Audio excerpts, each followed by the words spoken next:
So we build just like an automobile company with kit stations, cut stations, and subassembly.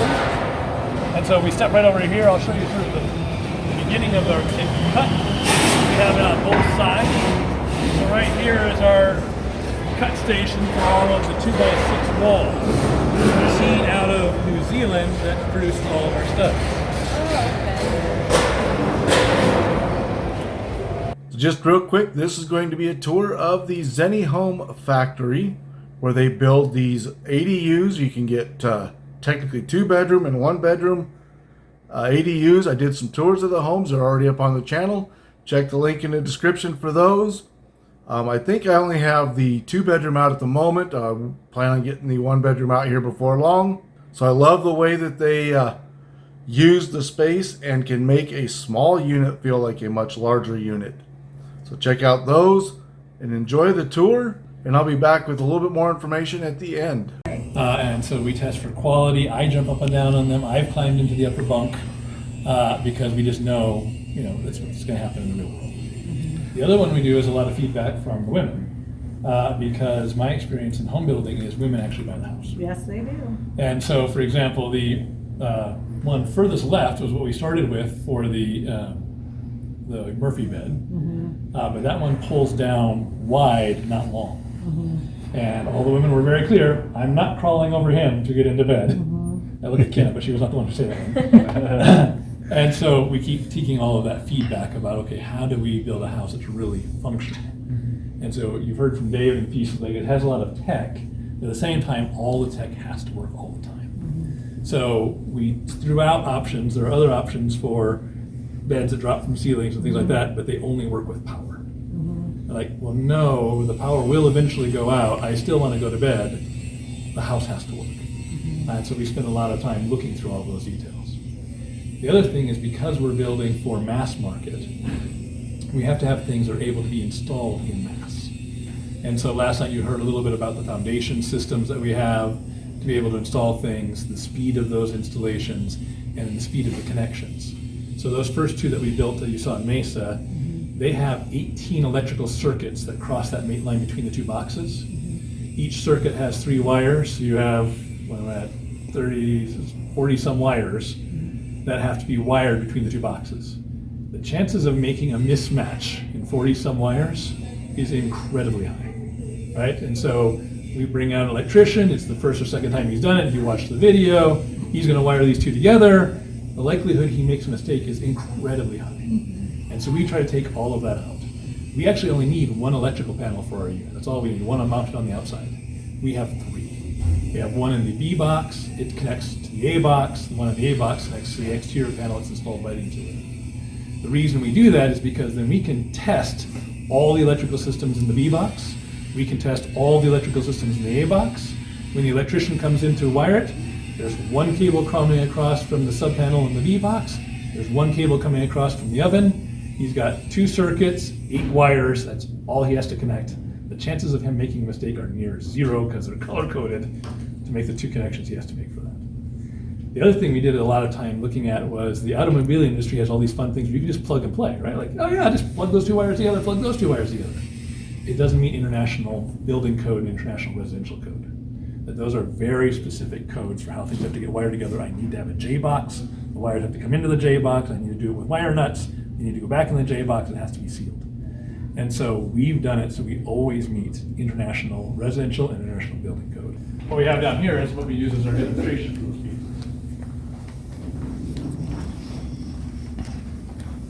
So when units come together, in the upper cabinets of the 640, what you'll see are 2 access panels. 1 in the ceiling here and 1 on the back wall here. You'll notice as you look through this one, what you're seeing are those 2 J boxes I talked about. Right. And so this wire is on the B side. The wire simply pokes into the top of the J box there. You make the wired connections, you put the plate back on, and now you're connected. So those are the only 2 electrical connections you need between the 2 boxes. This one pops up into the ceiling, and I'll kind of show you what it goes to right here. And that goes to the 2 vents that come across between the 2 spaces. The vents are magnetic, so they automatically pull together as you close the space. And then that box allows you to adjust them so that they seal, and then you can put the duct tape around them to final seal those two pieces. So now you've seen the electrical connection between the two boxes. That's the vent connection between the two boxes. The last utility is the plumbing between the two boxes. So between the two boxes, we have to have a hot water connection, a cold water connection, and a sewer connection. Those are all made, not underneath the kitchen sink, because underneath the kitchen sink we have a garbage disposal and a deep sink. There's no room to get the tools in. So in the cabinet right next to it, Vanna White style, you pull out all of the drawers, and voila, you have another access panel. That access panel gives you access to make all of those connections between the two boxes. That was not Vanna White style. That was not. That's the best Vanna White I have. Oh, okay. And you have your easy connection between the two boxes. Our very last one is structural. And so last night you saw those decorative plates that go across the floor and up the wall.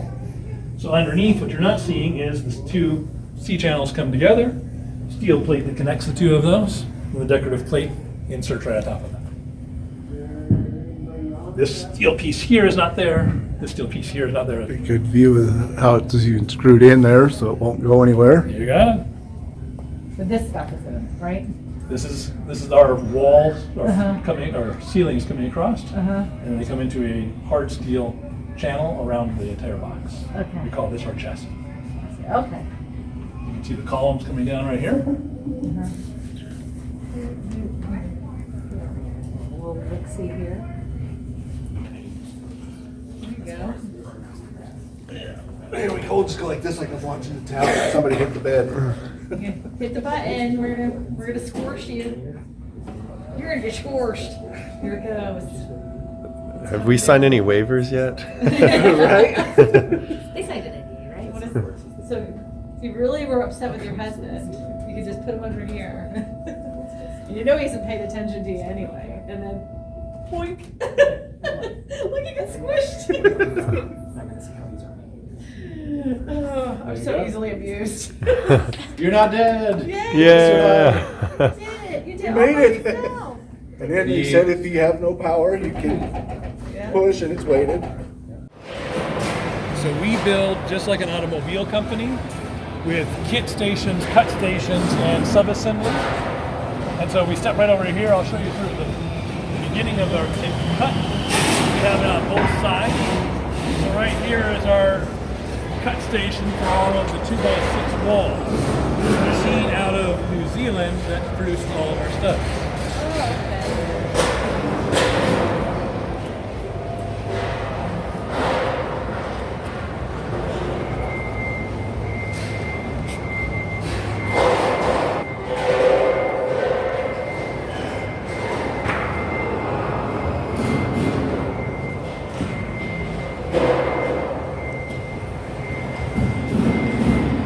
So with this equipment, we take raw rolled steel, it comes through the presses, and everything gets cut. Every hole, every punch hole, every guide hole, every dimple for a screw, all put into place.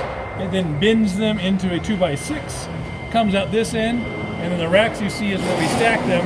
They are pre-labeled for where they go in every wall, floor, or ceiling, so that our crews can easily quickly assemble. Then right across from us here, we have the cutting station for the plumbing. Again, all of the plumbing cut for an entire house, packaged up and ready to go to each of the sub-assemblies for wall, ceilings, or floors.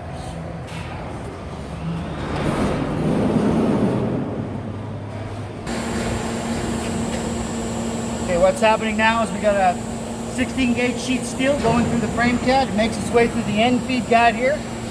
As it makes its way through the punch block assembly, it slowly starts to become formed into our C-style studs. That profile that you see our studs actually become is done one roller at a time. This process is known as cold formed steel. Instead of like a hot formed steel or a forge, this actually presses the steel into the C-sink at room temperature. So it's forcing that steel to make it into the stud. See there? And then let's go ahead and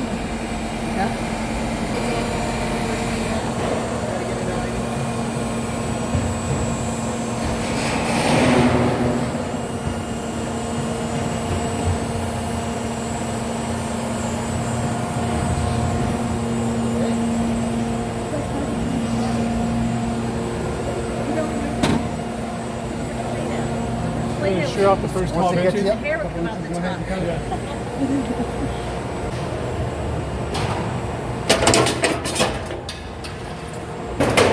Okay, set it, hit play, let's go. Just the first few sticks, yeah.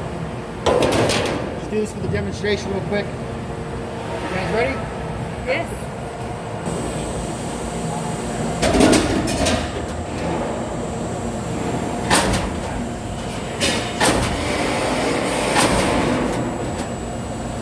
That's where it's.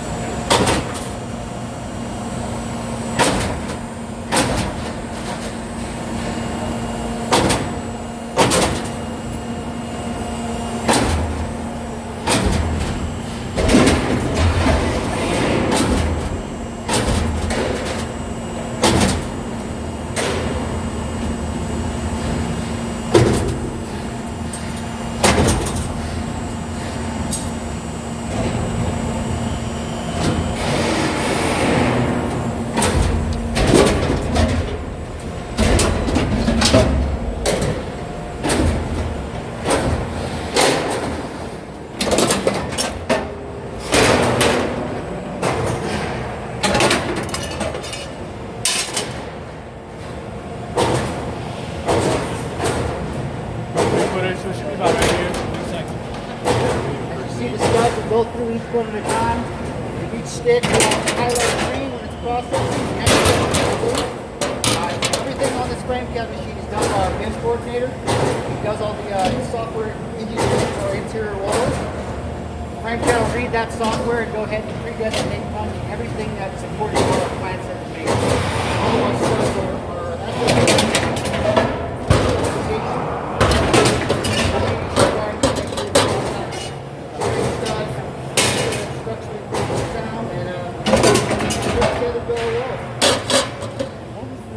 Statistics on how many feet it can do in an hour. roughly 4,328 centimeters is what we can process at square max an hour. This machine runs about over 5,000 psi bar or 120 bar. It does quite a lot for us actually. It labels it for every stud according to which wall, which piece, everything down to the T. It dimples every screw hole. It places every flange and lip cut that we need in order to assemble them. It's a great machine. It actually processes roughly 2.5 units a day at full speed. So roughly 1 unit every 4 hours. And you notice the pieces that come out, they already have the dimples on each Keep side. going, Lincoln. That's where all of the screws will go into place. Labeled, and they'll know which wall, which setting. So then those pieces get delivered to each of our sub-assembly stations. This is wall company A. They are all set based on timing. So like an automobile company, we're about tack time, how the speed that we get through, trying to make the speed even. The blue box you see behind you is a kit. So that's everything that they need to build the wall, the full wall component. Then you build the wall over and over again day after day. The storage racks behind you, when those are finished, they get put in the blade. We already have 2 of them standing by, ready to go to what we call the line company. And so these are finished walls ready to go. Ready to go. So some of our tables, like the one behind you, builds 4 walls. Some of our tables, like the one in front of you here, only builds 1 wall. The reason this one builds only 1 wall is because of the complexity of the wall to keep all the timing in. So this is the kitchen wall that you see going on.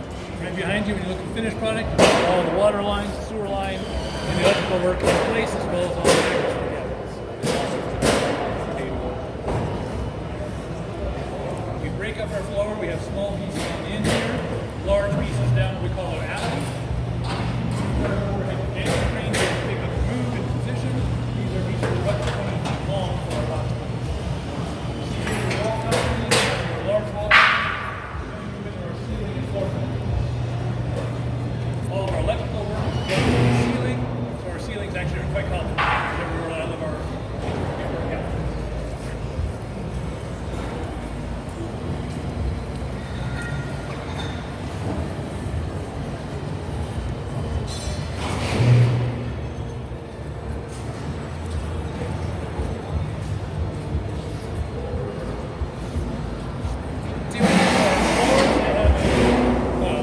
metal bottom, so again, the entire box is sealed. There's nothing hanging out the bottom like you would have. not get critters or anything. So kind of like corrugated steel then. Yeah.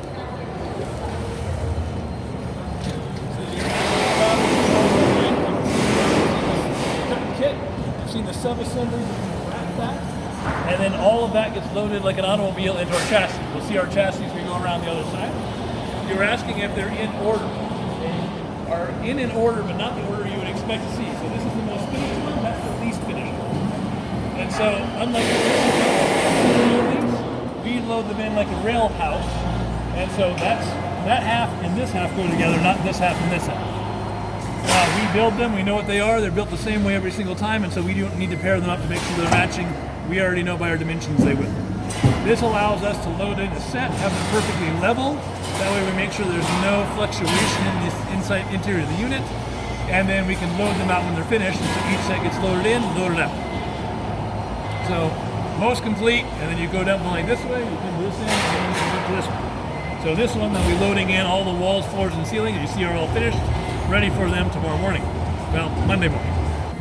And what did you say the first one was going to be in somebody's yard? Or like what? The first resident will be in Coolidge, Arizona, JR, who you met last Yeah. night. Yep. So- He has a residence that's in our yard ready to go for him. Okay, for And 90 days, you said?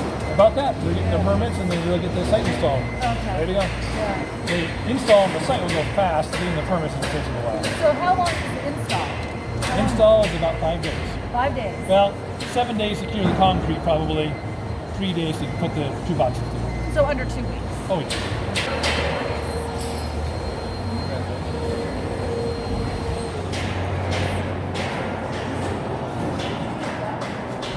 This is our cabinet shop.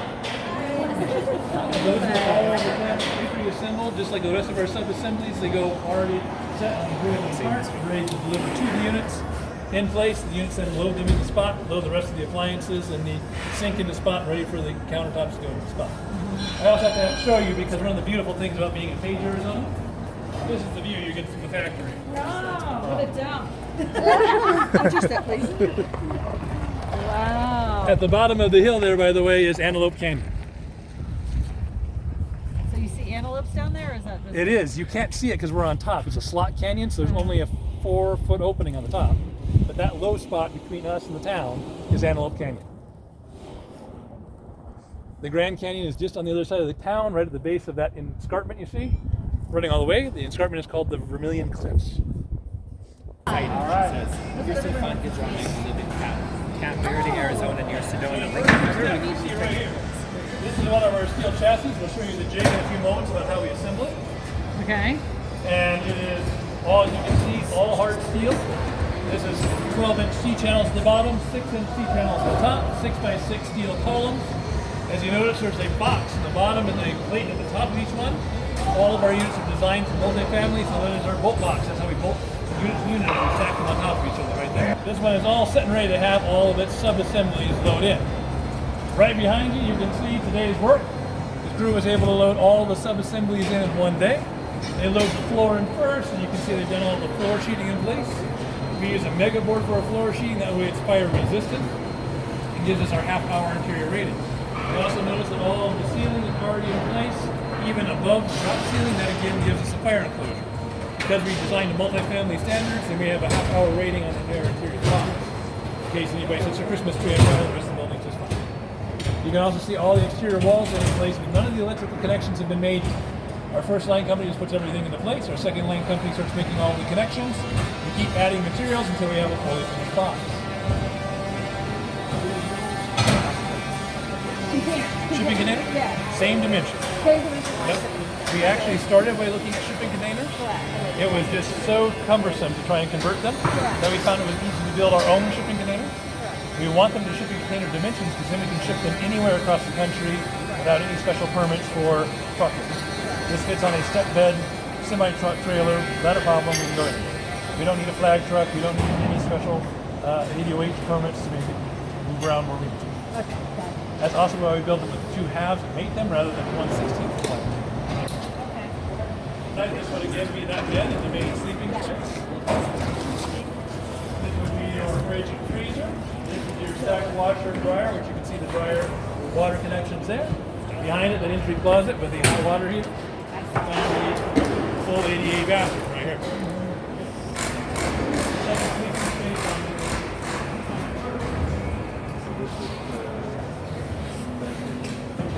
So this is the living area right here, right? Yes. Yeah. Yes. This is the main bedroom. Well, it depends. So if this, for Los Angeles, they're doing no windows on the backside, so they're mounting they're looking out. That's why it looks a little bit different. And on multifamily, we're also getting rid of the windows there because that's the back like corridor, and then the windows and balconies are looking outside of the building. You come back, and then on Monday, this one will look just like that. Oh, okay, got it. Yep. All right, got it.